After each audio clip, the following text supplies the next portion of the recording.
Monsignor Arthur M. Coyle is a 62-year-old priest with the Archdiocese of Boston, and he was arrested behind a Lowell, Massachusetts cemetery on Sunday with a prostitute. He offered her $40 to blow him. Authorities have seen Coyle cruising for prostitutes multiple times before he was pulled over this weekend.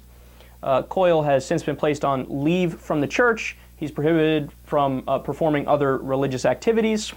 And the best part of this story, this guy was given an award from Pope Benedict.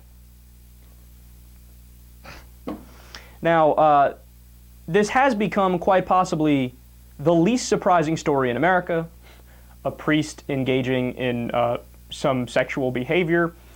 Now, why am I bringing this up? Well, first of all, let's just get out of the way. I'm happy that he actually went to a prostitute, an adult, right, as opposed to doing things with little boys, which is illegal and should be illegal and is horribly wrong and should have all these priests who did it locked up, right? But notice something.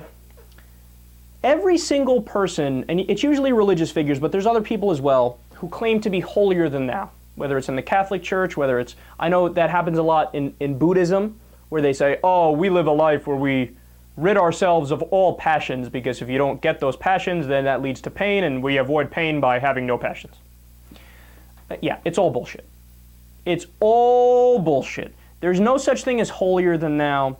I mean, there's a tiny percentage of people who are asexual, but the overwhelming majority of people, you can't just suppress sexual feelings, sexual urges. You can't just drop all passions and feelings and obsessions in life. That doesn't happen. You're always going to be subject to your baser nature, because you are your baser nature. That's like saying, I will choose not to eat ever again. All right, good luck. You got, what, 4 days to live. Sorry. It's just not possible, not possible. So what they should do, instead of the Catholic Church playing this ridiculous game of, oh, well, we're above everything, and we're celibate, we don't have any urges, and we've risen above, we're closer to God. Stop playing the childish, silly games, which is no different than some voodoo dance around a campfire at night and sprinkling goat blood and singing to the sky to try to get rain or something. It's all the same stuff. Instead of doing that, how about you just admit it? Hey, I'm a human being, I have sex, so what? Because I have news for people, and this is going to blow some people's minds. The old school way of thinking is, oh, well, sex and drugs and things like that, that's immoral.